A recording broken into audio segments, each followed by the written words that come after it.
Meus queridos amigos do YouTube, hoje me dirigindo também aos meus nobilíssimos confrades aí do Telegram, da nossa confraria do Telegram, chegamos aqui ao terceiro episódio da Confraria Literária no YouTube, né? Que para quem não conhece esse projeto, é um projeto em que eu leio e comento o e-mail originalmente enviado para o nosso podcast, que é o Minipod Literário. O Minipod Literário sai todas as quintas-feiras, é semanal, sai todas as quintas-feiras, tanto no nosso canal do Telegram, que é o t.me/EduardoSpor, e também em todas as plataformas, né? No Spotify, enfim, no Apple Podcasts, Google Podcasts, sai em todas as plataformas. O nosso Minipod Literário, já estamos aí com 250 edições quase.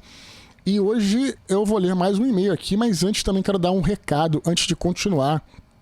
Lembrando que hoje é terça-feira, amanhã é quarta-feira, começa a pré-venda, como vocês já devem saber, do Santo Guerreiro Império do Leste, o terceiro volume da trilogia de São Jorge.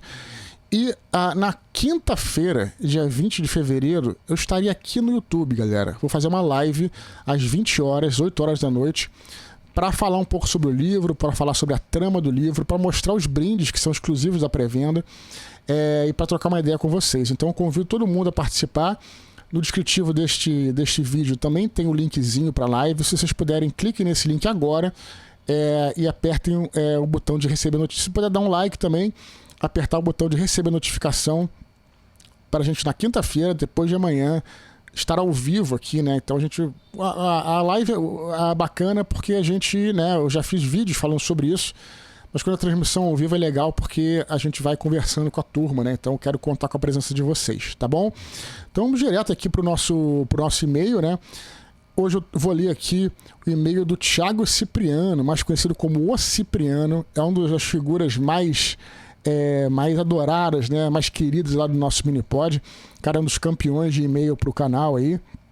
Ele enviou essa mensagem no dia 5 de setembro de 2024. Então vamos lá, ele vai falar o seguinte, ele diz o seguinte: olá Dudu, Thiago, todo o pessoal, Thiago aí no caso não é o Thiago Cipriano, é o Thiago Cabia, confundiu aí. Retomando. Olá Dudu, Thiago, todo o pessoal do Minipod, que não é uma ópera, mas sempre nos brinda com grandes acordes literários e reflexões. Ele faz essa introdução engraçada. Ele continua. No Brasil, parece que a pobreza muitas vezes é glamourizada e a riqueza descredibilizada. Claro que não há problema algum em debater essas questões e sabemos que são importantes. No entanto, a esmagadora maioria das narrativas do país acaba girando em torno dessa abordagem. Por que será que isso acontece? Será que a nossa cultura tem uma tendência a valorizar apenas esse tipo de enredo? Ou existe um espaço para contar histórias que exploram outras perspectivas, incluindo temas como prosperidade, sucesso e desafios? Como equilibrar essas narrativas e criar essa multiplicidade de tramas? Um grande abraço e tenha um excelente dia, o Cipriano. Vamos lá, o Cipriano, cara.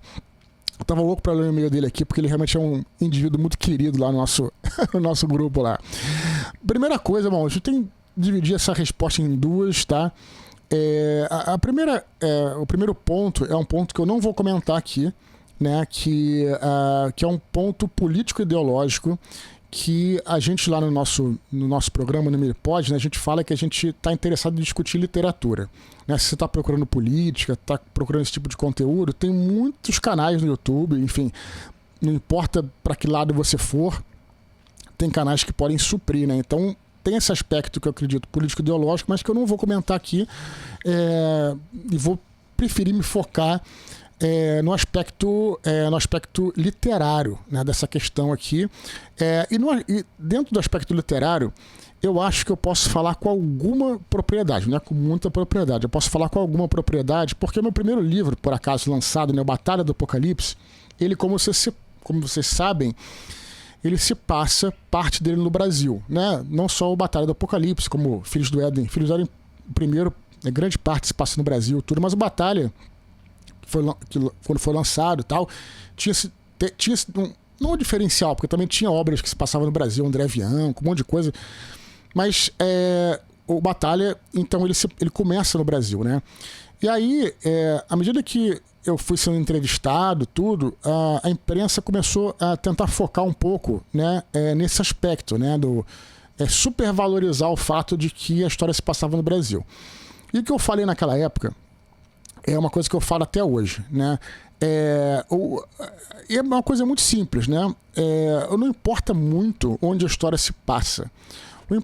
O que importa, com certeza, é a qualidade da história, né? É o conteúdo, a trama, os personagens, o enredo. Enfim, se os personagens são envolventes, se o enredo é interessante e tal. Isso importa muito mais do que o cenário, né, em que a história se passa. Então, assim, você tem, né, quando eu era jovem, né, nos anos 80, às vezes até um pouquinho dos anos 70, entreguei a idade, era muito comum ter esses filmes, né? Filmes que falavam da pobreza pela pobreza, né, da favela pela favela, do sertão pelo sertão, simplesmente, né? Até que a gente veio assistir um filme que foi disruptivo nesse sentido, que foi o Cidade de Deus. Cidade de Deus é um filmaço, né, que tem como cenário grande parte do filme tem como cenário a própria favela, né, e personagens, né, muitas vezes pobres e tudo mais. Porra, é um filmaço, um filmaço. O que significa isso? Que de novo, não importa tanto, né, se a coisa se passa no sertão, na favela. O que importa é você focar no enredo, na história, nos personagens. Isso fez toda a diferença. Então, a moral da história é justamente essa, né, que a gente tem que se focar nesse ponto e não se escorar, né, nesse cenário ou nas condições de vida do personagem, né, se ele é pobre, se ele é rico. Claro que é até interessante você fazer um personagem que comece a vida, né, com uma posição não tão favorecida, justamente para ele progredir, né, porque afinal de contas toda história é uma história de transformação.